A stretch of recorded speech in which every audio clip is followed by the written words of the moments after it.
Okay everyone, during the making of this video, OPO 5 and Starter Deck 11 is currently available, okay?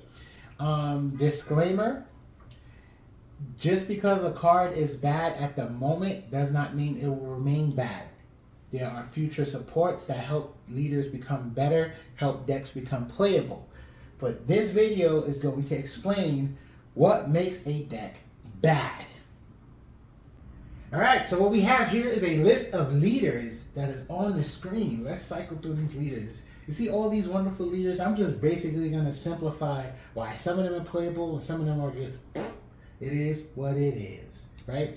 To not waste your time, you probably want to know, hey, what can I recognize to see like, hey, this just isn't going to work. This is just not going to work. It's a waste of time, yada, yada. Well, I guess the best thing we can say is how accessible a leader ability is.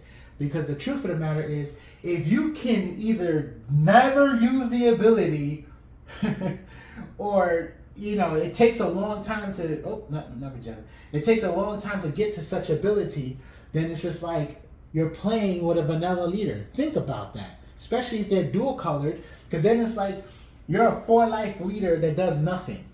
So accessibility. Impact is another thing, right? If your impact is very minute, let's kind of go with this right here. We can say GARP. If your impact is very small, it's not really changing the landscape of the match, then you're not really gonna be a playable deck, right? Synergy, right? If you look at 2 colors to a leader and they just don't work, they don't combo with each other, you're going to be wasting your time for the most part. Because again, think about it, if you don't really have access to your leader ability, then it's just no point. You're wasting your time. It's like you have a vanilla leader, and it's even worse when they're dual color. Okay, so things you want to look for is how often you can use your leader ability. Because if you look at Kyle Curry, okay then, right? How often you can use your leader ability, how impactful that ability is, because you've seen these guys right here, you know, these things make differences, you know. Also, whether a leader can attack or not. Think of it this way: imagine you getting jumped, but it turns out the one guy in your group isn't even trying to defend themselves. That's stuff like this. You got to be careful with that. You got to be careful. Now, you may be thinking to yourself, well, what about Rebecca? Wasn't Rebecca good for a smidgen in time? Well, because the deck complemented her, right? Because, was it Kiros not being able to be taken off the board? It was like you always had something to swing with. So that's the exception there.